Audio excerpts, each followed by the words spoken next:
ನಮಸ್ಕಾರ ಎಲ್ರಿಗೂ. ದೀಪಾವಳಿ ಹಬ್ಬ ಅಂತಂದರೆ ನಮಗೆಲ್ಲ ಮೊದಲಿಗೆ ನೆನಪಿಗೆ ಬರುವಂಥ ಸಿಹಿ ತಿಂಡಿನೇ ಕಜ್ಜಾಯ. ಕಜ್ಜಾಯ ಹೇಗೆ ಮಾಡೋದು ಅಂತ ನೋಡ್ಕೊಂಬರೋಣ ಬನ್ನಿ. ಮೊದಲಿಗೆ ಒಂದು 4 ಪಾವ ಆಗುವಷ್ಟು ಕೆಂಪಕ್ಕಿನ ಚೆನ್ನಾಗಿ ತೊಳೆದು ಅದನ್ನು 3ರಿಂದ 4 ಗಂಟೆಗಳ ಕಾಲ ಚೆನ್ನಾಗಿ ನೆನೆಸ್ಕೊಳ್ಳಿ. ಅಕ್ಕಿ ನೆಂದಾದಮೇಲೆ ಅದನ್ನು ಒಂದು ಸೋರೋ ಪಾತ್ರೆಯಲ್ಲಿ ಹಾಕಿ ಚೆನ್ನಾಗಿ ನೀರು ಸೋರ್ಕೊಳ್ಳೋಕೆ ಬಿಟ್ಬಿಡಿ. ತದನಂತರ ಆ ಅಕ್ಕಿನ ಒಂದು ಪಂಚೆ ಬಟ್ಟೆ ಮೇಲೆ ಚೆನ್ನಾಗಿ ಹರಡಿ ಒಂದು 10ರಿಂದ 15 ನಿಮಿಷ ಒಣಗಕ್ಕೆ ಬಿಡಿ.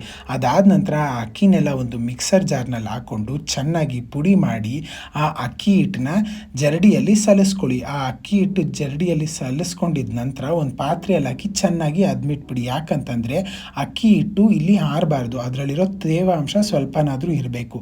ಇವಾಗ ನಾನು ಉಂಡೆ ಹಿಡಿದು ತೋರಿಸಿದ್ನಲ್ವ, ಆ ಥರ ಉಂಡೆ ಬರಬೇಕು. ಅದಾದ ನಂತರ ನಾವು ಯಾವ ಲೋಟದಲ್ಲೋ ಅಥವಾ ಪಾವಲ್ಲೋ ಅಕ್ಕಿ ಅಳೆದಿರ್ತೀವೋ ಅದೇ ಪಾವಲ್ಲಿ ಬೆಲ್ಲದ ಪುಡಿನ ಅಳ್ಕೋಬೇಕಾಗುತ್ತೆ. ನಾನಿಲ್ಲಿ 4 ಪಾವ ಆಗೋಷ್ಟು ಅಕ್ಕಿನ ಅಳ್ಕೊಂಡಿದ್ದರಿಂದ 4 ಪಾವ ಆಗೋಷ್ಟು ಬೆಲ್ಲದ ಪುಡಿನ ಅಳ್ಕೋತಾ ಇದ್ದೀನಿ. ಯಾವುದೇ ಕಾರಣಕ್ಕೂ ಬೆಲ್ಲನ ಅದ್ಮಿ ಲೋಟಕ್ಕೋ ಅಥವಾ ಪಾವಗೋ ತುಂಬಬೇಡಿ. ಸುಮ್ಮನೆ ಮೇಲ್ಮೇಲೆ ಹಾಕಿ ಸೊ ದಟ್ 4 ಪಾವ ಆಗೋಷ್ಟು ಬೆಲ್ಲನ ಹಾಕಿ ಸ್ವಲ್ಪ ನೀರು ಹಾಕಿ ದಪ್ಪ ತಳ ಪಾತ್ರೆ ಇಟ್ಕೊಂಡು ಪಾಕ ತೆಗಿತಾ ಇದ್ದೀನಿ. ಸ್ವಲ್ಪ ನೀರು ಹಾಕಿ ಸಿಮ್ಮಲ್ಲಿ ಉರಿ ಇಟ್ಕೊಂಡು ಒಂದು ಮುದ್ದೆ ತಿರುವ ಕೋಲು ಅಥವಾ ದೊಡ್ಡ ಸೌಟೋ ಹಾಕ್ಕೊಂಡು ತಿರುಗಿಸ್ಕೊಂಡು ಬರಬೇಕು. ನಾನೊಂದು ಸ್ವಲ್ಪ ಏಲಕ್ಕಿ ಪುಡಿ ಹಾಕಿದೆ.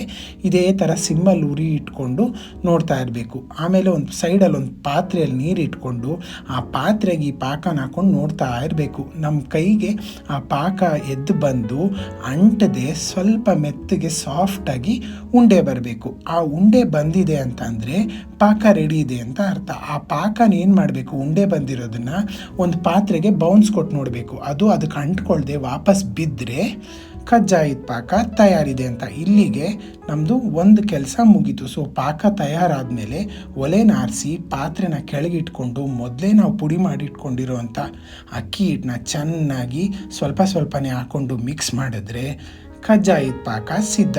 ಅದಾದಮೇಲೆ ಒಂದು 3ರಿಂದ 4 ಗಂಟೆಗಳ ಕಾಲ ಅಥವಾ ಒಂದು ರಾತ್ರಿನೇ ಬಿಟ್ಟು ಬೆಳಗ್ಗೆಗೆ ಕಜ್ಜಾಯನ ಚೆನ್ನಾಗಿ ತಟ್ಕೊಂಡು ಎಣ್ಣೆಗೆ ಹಾಕಿ ಈ ಕಡೆ ಆ ಕಡೆ ಬೇಯಿಸ್ಕೊಂಡ್ರೆ ಬಿಸಿ ಬಿಸಿ ರುಚಿಯಾದ ಕಜ್ಜಾಯ ಸವಿಯಲು ಸಿದ್ಧ. ಧನ್ಯವಾದಗಳು.